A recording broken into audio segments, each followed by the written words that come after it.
she's not well right now. She will inshallah be here next week, so she'll take the rest of the classes.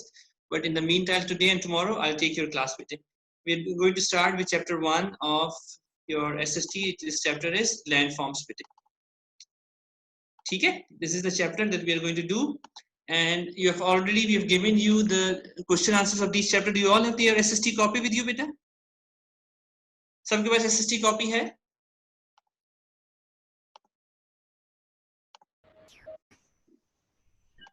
Yes. ठीक है बेटे. और आपने जब हमने आपको नोट्स दिए थे, रिटन होमवर्क दिया था, उसमें चैप्टर नंबर 1 2 3 के क्वेश्चंस दिए थे, तो वो क्वेश्चंस किए हैं आपने कॉपी में? क्वेश्चंस किए हैं बेटे आपने कॉपी में या नहीं किए? सर मैंने रफ कॉपी में किए हैं बेटे. वो फेयर कॉपी में करने हैं और आपने वो कॉपी सबमिट करवानी है चेकिंग के लिए. ओके ठीक है बेटे. turn your cameras on. Umar, hurry up. It is about landforms. Do you have your books with you? Yes. Yes. Let me open my book, beta. Just one second. Attributes, characteristics, and features of the earth are called landforms, beta.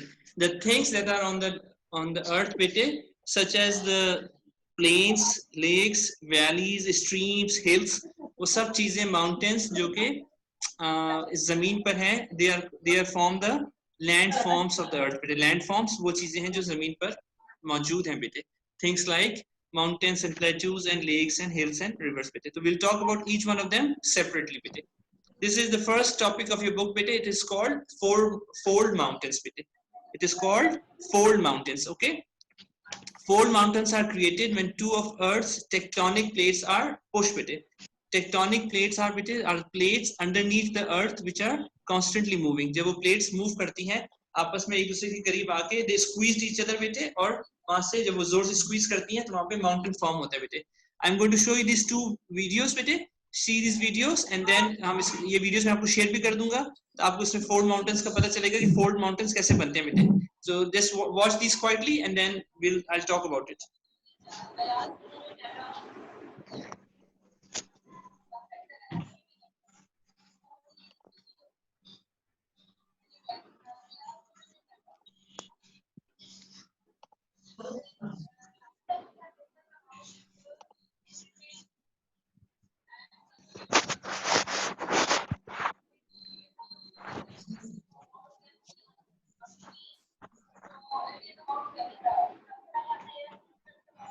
आपने earth crust का पढ़ा है ना class 4 में? सबको याद है earth crust का आपने पढ़ा है बेटे? So this is happening underneath the earth. ये जमीन के नीचे हो रहा है ये काम. ठीक है. आप जो प्लेट्स हैं वो जब स्क्वीज करती हैं, करीब आती हैं दूसरे से, तो उनके दरमियान जो जगह है उसी माउंटेन्स की शेप में देखें आप ऊपर जा रही है बेटा.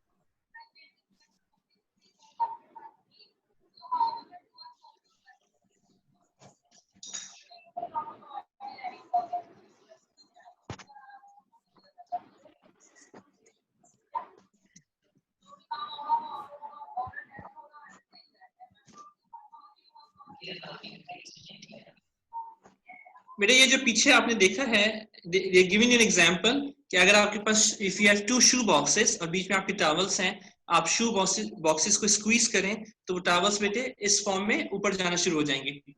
ठीक है. तो ये जो जस्ट लाइक ये स्क्वीज्ड होके ये ऊपर जा रहे हैं, स्ट्रेट टॉवल्स इस तरह फोल्ड से बन रहे हैं बेटे. जस्ट लाइक दैट ये ह्यूज मैसिव माउंटेन्स जो आप देखते हैं बेटे, ये इसी तरह ये माउंटेन्स बने हैं बेटे. ये शू बॉक्सेस की तरह under the ground there are tectonic plates बेटे, जो कि नेचुरली मूव करती हैं. जब वो एक दूसरे के करीब आती हैं तो जो इन बिटवीन जो भी मटेरियल इसको स्क्वीज करती है तो वो मटेरियल एक माउंटेन की शेप में अर्थ क्रस्ट से बाहर निकल के माउंटेन्स बन जाते हैं. तो ये हिमालयस जो माउंटेन्स हैं बेटे, huge mountains and the mountains of Alps in Europe बेटे, ये इसी तरह बने हैं बेटे. दीज आर फोल्ड माउंटेन्स बेटे. ठीक है. Let me show you one more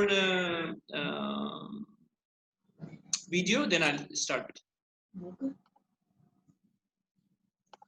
ये देखिए आपको बेटे ये भी दिखा रहा है कि फोल्ड माउंटेन्स कैसे बहुत बहुत गौर से देखें बेटे वीडियो कि किस तरह बन रहा है। आहिस्ता आहिस्ता देखें बेटे कि ये मूवमेंट जो हो रही है, just watch it very carefully बेटे।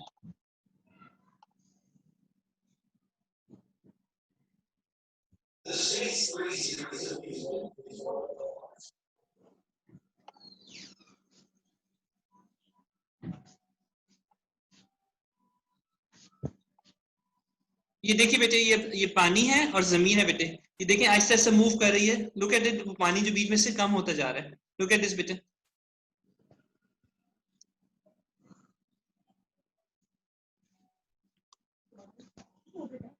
See those plates are coming, the earth is coming close to each other. दरमियान में से जो पानी है वो खत्म होता जा रहा है बेटा।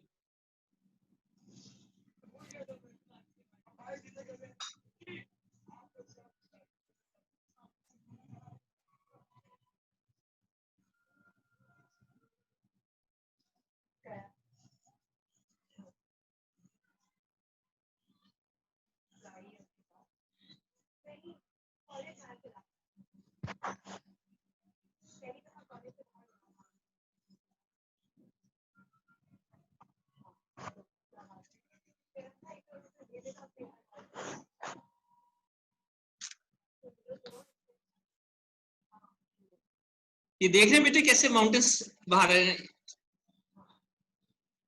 नोटिस बेटे ये माउंटेन्स नहीं थे और इस तरह फॉर्म हो रहे हैं बेटे।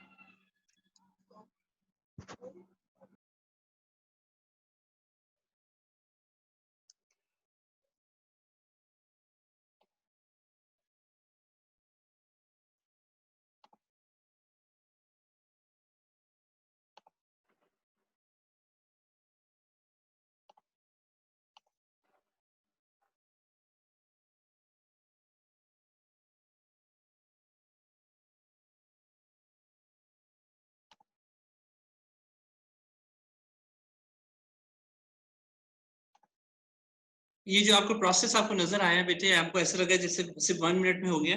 This takes millions of years बेटे।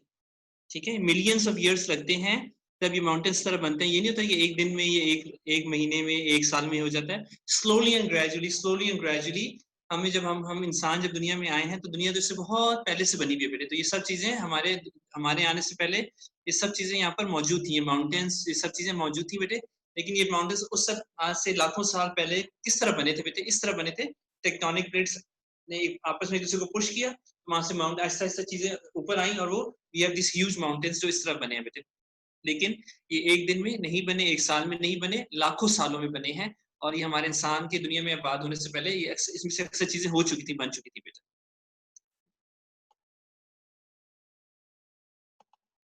चले, so you first thing the topic in your book was fold mountains. You have seen what are fold mountains and how are they formed. It takes millions of years to see a visible change of this movement of the earth surface बेटे। ये जो earth surface की movement है ये हो रही है, but it's very small बेटे। बहुत it's very little movement और हमें millions of years लग जाते हैं इसको observe करने में बेटे। तो ये जो चीजें पहाड़ बने हैं इनको बनने में, खत्म होने में, ये ऐसे नहीं है कि एकदम खत्म हो जाए।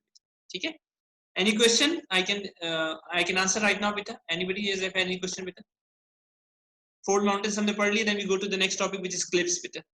Class 5 anybody if you want to ask anything? Are you all okay beta? ठीक है सबको? इब्राहिम बेटे को पूछना है आपने? Okay, next is the cliffs बेटे। ठीक है, हम पढ़ेंगे एक next जो landform है वो cliffs है। This is the second topic in your books बेटे। Cliffs are high, steep faces of rocks बेटे। They are usually found alongside coast or in mountainous areas बेटे। ये समंदर के पास ये पाए जाते हैं बेटे, या mountainous areas में पाए जाते हैं। These are high, steep faces of rock बेटे। These are rocks but they're very high and very steep बेटे। ठीक है, this is a cliff बेटे। ये क्लिफ है बेटे, ठीक है. This is not a complete rock, it must have been a bigger rock. Over time जो कुछ हिस्सा था इसका, some part of it, it is called weathering and erosion बेटे, हवा से, बारिश से, पानी से.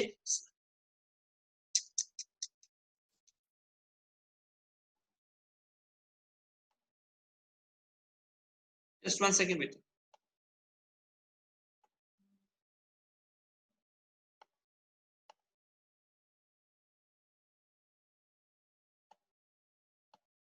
ओवर टाइम बेटा this must have been a complete, इस तरह ब्रोकन रॉक नहीं होगा, पूरा कंप्लीट रॉक होगा. सम पार्ट ऑफ इट जो सॉफ्टर पार्ट था वो बारिश से, हवा से बेटे टूट गया, तो ये एक बड़ा सा पार्ट रह गया.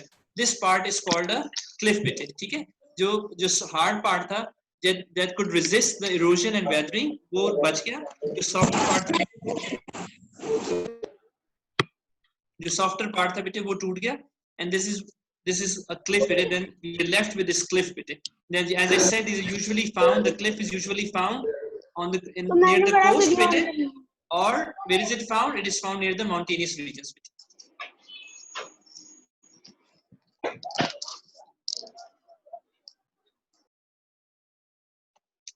ठीक है बेटा. So we have done fold mountains, we have done cliffs बेटे. The cliffs are formed due to erosion and weathering बेटे. This एक surface एक बड़ा piece था बेटे. Some part of it is broken away due to erosion, and erosion कहते हैं बेटे ऊपर से उसके surface से उसको टूट जाना, कम हो जाना because of wind और because of water. उस जो softer part है उसका टूट जाना, खत्म हो जाना, उसको erosion कहते हैं बेटे. तो पीछे जो हिस्सा रह गया, the solid part, that is a cliff बेटे. ठीक है. Then the next one thing in your book is a bay बेटे. A bay is a body of water that is mostly surrounded by land.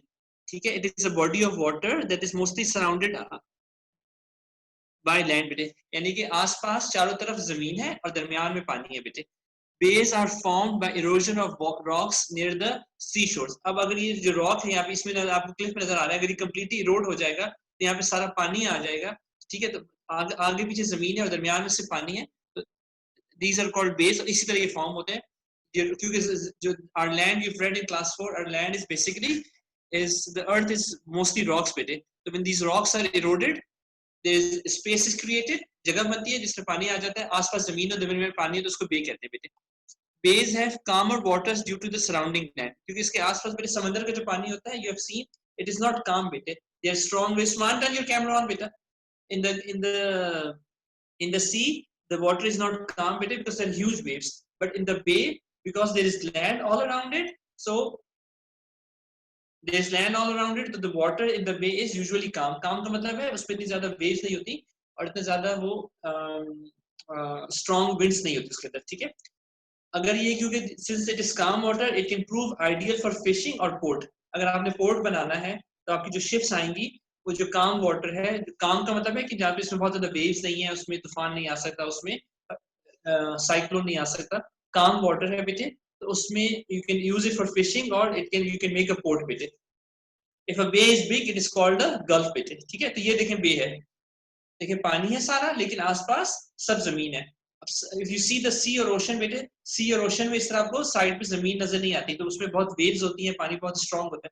लेकिन बे में because there is land all around, so the water is calm और इसमें इतनी ज्यादा waves नहीं है. This is smaller, it is called a bay. If it is large, it is called a gulf बेटे. Bay and gulf are same thing. Bay is small and gulf is large बेटे. ये पूरी Gulf of Mexico है, the whole United States, Mexico, these are countries around the Gulf बेटे, और this is a bay बेटे. Again, why is it bay? Because it is surrounded by land. चारों तरफ से देखें land है, दरमियान में water है, तो this is called a bay बेटा. Next topic in your book is peninsula बेटे. Peninsula are areas of land that extend out into the sea from the mainland. अगर आप देखें in this picture, सी देखें ये सारा जमीन है, कुछ हिस्सा जो है, some part of it is extended into the sea बेटे, or not all of it, some part of it is extended in the sea. दोनों में देखें कुछ पार्ट जो है वो एक्सटेंड हो रहा है सी में. तो एक आपका एक्चुअल लैंड है बेटे, लैंड, और लैंड में से कुछ पार्ट जो है वो जमीन सी में जा रहा है बेटे. तो that part that is in the sea, it is called peninsula, not the whole land, only the part of the land that is extended from the mainland into the sea. sea की तरफ जा रहा है बेटे, उसको हम peninsula कहेंगे. Next topic is valleys बेटे. The valley is the land area between the foot of two mountain ranges. I'll show you the picture से आपको अंदाजा हो जाएगा. देखिए this is a valley. You see mountains on both sides. दरमियान में एक जमीन है, जमीन का हिस्सा है जिसको हम वैली कहते हैं. Can anybody in the class give me an example of valley? This is very common. हम लोग नॉर्थ में कहाँ घूमने फिरने के लिए जाते हैं?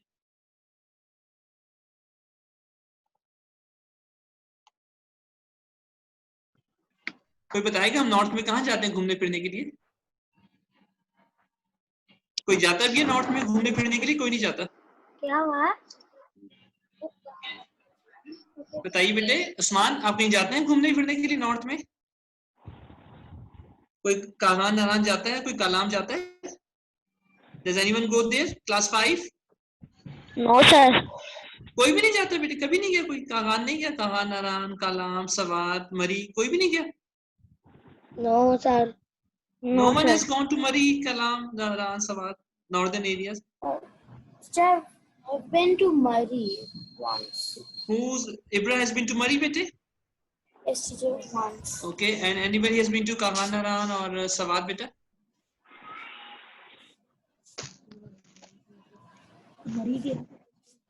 कोई गया है बेटे वहां पे? ठीक है बेटे. वो जो कहां नारायण में this picture is this picture बेटे I have shown you. If you notice, देखिए you see mountains and दरमियान में जमीन है बेटे. So this kind of place is called a valley बेटे. A valley means this is at the foot of the mountain बेटे. दोनों side पे you see mountains and in between there is land. And usually there's water also in between. This is called a valley bete. ठीक है? These areas are very fertile bete. The valley areas or valleys are usually very fertile, and sometimes a river also flows through them. Sometimes it's not necessary that the river must flow through them, but sometimes a river flows through them. But this area is very fertile. So generally अगर आप जो valley आप जो भी देखेंगे mountains में, you'll see a lot of greenery. ठीक है? आपको बहुत ज़्यादा vegetation और greenery नजर आएगी. तो क्योंकि फर्टाइल है तो उसमें कोई भी चीज बहुत इजीली ग्रो करती है. वहां पे रेन बहुत ज्यादा होती है, फर्टाइल और बहुत इजीली चीज ग्रो करती है. तो वहां पे हम कोई भी चीज बहुत इजीली ग्रो कर सकते हैं बेटे. After this the concept that we are going to do is delta. A delta is the area of the land formed at the mouth of a river where it meets to join the ocean, sea or lake बेटा. ठीक है? एक दरिया बेटे, जैसे दरिया river Indus से, you must have heard about it, जो माउंटेन से निकलता है पूरे पाकिस्तान से होके कराची में जाके दरिया समंदर में चला जाता है. It's mixed with the sea water बेटे.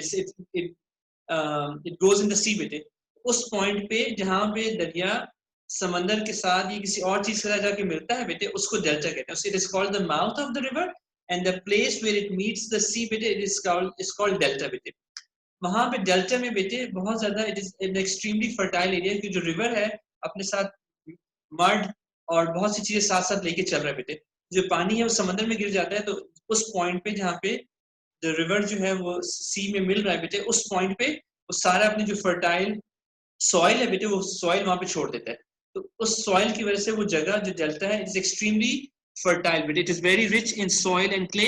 Usually deltas are very fertile for farming. अगर आपने फार्मिंग करनी है तो आप डेल्टा में करेंगे, क्योंकि एक तो वाटर है वहां पे, प्लस वो जो दरिया जो रिवर है अपने साथ सारा सॉइल hundreds of kilometers चल के वो आया है और वो समंदर में गिर रहा है बेटे. तो वहां पे all the soil that is carrying with it, वो सॉइल वहां पे छोड़ देगा और डेल्टा पे और समंदर में पानी समंदर में चला जाएगा. तो the delta is an extremely fertile area और वहां पे आप उसको यूज कर सकते हैं फार्मिंग के लिए. नेक्स्ट कॉन्सेप्ट इज प्लेटूज बेटे. Plateaus are high level grounds of hard layered land that has a broad and flat platform. You see in the picture again बेटे, देखें पिक्चर में बलूचिस्तान प्लेटू जो आपकी बुक में मेंशन है उसकी पिक्चर देखें, वो देखें. Now this is plain land, लेकिन उसके ऊपर ये you see this figure, ये प्लेन से ऊपर थोड़े से प्लेटू है जो जमीन से थोड़े से बाहर निकले हुए हैं. Many years ago these may have been mountains बेटे. हो सकता है आज से बहुत साल पहले hundreds of millions of years ago they may have been mountains, लेकिन आहिस्ता आहिस्ता वो ऊपर से इरोड होना शुरू हुए, थोड़े थोड़े कम होते होते फिर थोड़े थोड़े पार्ट्स रह गए बेटे, और जो ऊपर से पूरा बड़ा माउंटेन तो खत्म हो गया. We have these smaller parts, these are called plateaus. 45% of the earth consists of plateaus बेटे. These are plateaus थोड़े नहीं है बेटे, बहुत ज्यादा plateaus हैं. जो जितना जमीन में land that we see, 45% of it is plateaus bete. ठीक है?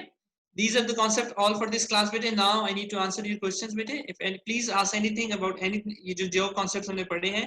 We have read about fold mountains, cliffs. We have read about bays. If you see in the book bete, you'll see description and you see picture of all of these. You've read about peninsulas, valleys, deltas, and plateaus bete. There are 7 things that I have explained to you. Please look into your book. If you want to ask anything, please ask bete. Ji Zainab, you want to ask anything beta? Homework. Ji Zainab बेटा, you want to ask anything? Homework. जी बेटे पूछिए बेटा. Sir homework क्या है ये पूछना है. बेटा अभी होमवर्क अभी चैप्टर खत्म नहीं हुआ ना बेटे आपका, तो मैं आपको जब होमवर्क खत्म होगा फिर आपको दूंगा, लेकिन इसके क्वेश्चन आंसर्स आपके पास हैं बेटे ऑलरेडी. चैप्टर नंबर 1 के क्वेश्चन आंसर्स हमने आपको पहले प्रोवाइड कर दिए थे बेटे. वो क्वेश्चन आंसर्स जी बेटे जी 2 और 3 के भी हैं बेटे. वो क्वेश्चन आंसर्स आप कॉपी में कर लें बेटा. 1 जितने भी एसएसटी के क्वेश्चन आंसर सारे कॉपी में लिख लें. जी बेटे कॉपी में लिखते हैं, और जो फिल इन द ब्लैंक्स है वो बुक में करेंगे बेटे, वो मैं आपको एक्सप्लेन करूंगा आपको. ठीक है. एनीवन एल्स बेटा? इब्रा बेटा आपको समझ आई है जो 7 थिंग्स मैंने आपको एक्सप्लेन की? उमर आपको समझ आया बेटा? उमर सर मेरे पास एसएसटी की कॉपी नहीं है. बेटे तो आप कॉपी स्कूल से लेना बेटा. वो मैं लेके गया था, कल मिली नहीं मुझे. आप कॉपी लिए स्कूल से बेटे. अब आप किसी को भेजिए ना, बाबा को कहें तो स्कूल से ले लें बेटे आके. Okay sir. सुभान आपको बताइए, if you have any question बेटे about these concepts. Subhan, you need to ask anything? No sir, I don't need to. Number 3 and 4, 3, 4 and 5 bete. ठीक है? 3, 4, 5, 6. The remaining pages of this chapter bete. Try to read those pages. We will discuss these in the next class bete. ठीक है? हम वो next class में हम वो करेंगे bete. You already have the question answers. Once we finish the chapter, हम इसको आपको we'll do the fill in the blanks and true and false and mark the correct answer in the book. बेटे वो मैं आपको answers दे दूंगा. We'll do it in the book. पहले हम इसको explanation खत्म करेंगे. Please read the chapter बेटे. I'll send you homework on the WhatsApp also. Before the next class, read these 2 pages and read the next 4 pages also. बेटे. ठीक है? Okay बेटे, अल्लाह हाफिज.